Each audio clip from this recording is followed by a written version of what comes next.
waxa laga qaaday oo laga saaray xilkii aad ka haysay gudoomiye ku-xigeenka saddexaad ee xisbiga shalayna warqadii gudida shaxmarintu ay soo saartay waxay dhamaan ka soo arnayba xisbigii arrimaha sidoo aragta horta hawrin waa laga saaray leeyridii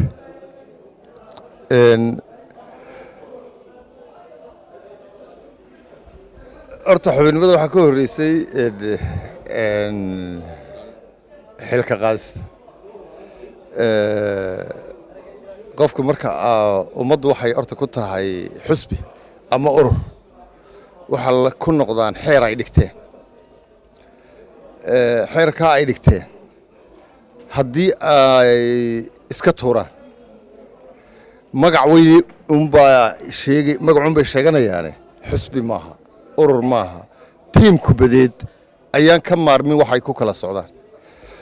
anigu mar kasta waxaan hoggaansanahay xeerka xisbiga iyo shuruucda dalka u taal horta balaawadaha intaad ka safayseen waxaa ka horeysa maxaa isku haysaan marar badanna waan sheegay xisbiga waxaa la doonayaa in loo sadqeeyo xisbi kale xisbigaasina waa kulmiye kulmiyana ninka musharaxa oo anigu mar hore waan sheegay waxaan sheegay inaan ninkaa jecelahay inaan kala warwareegno laakiin markan isagoo oodihiisii wataa ayuu soo weeraray xisbigii anigu aan gudoomiye ku-xigeenka ka ahaa gudoomiyihiina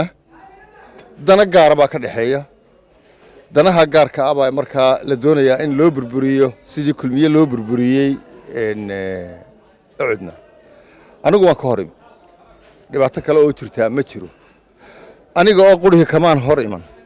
waxaa ka hor yimi 99.9 dadka ucid iyo taageerayaashoodu waxay ka hor yimaadeen in ucid loo sadqeeyo kulmiye mana halkaasuu ka dhashay dabeed isaga waa maqan yahay dabaddu jooga marka uu isagu dabadda ka maqan yahay xeerku wuxuu qorayaa inaan anigu ahay mas-uulka xisbiga inama yaryar intuu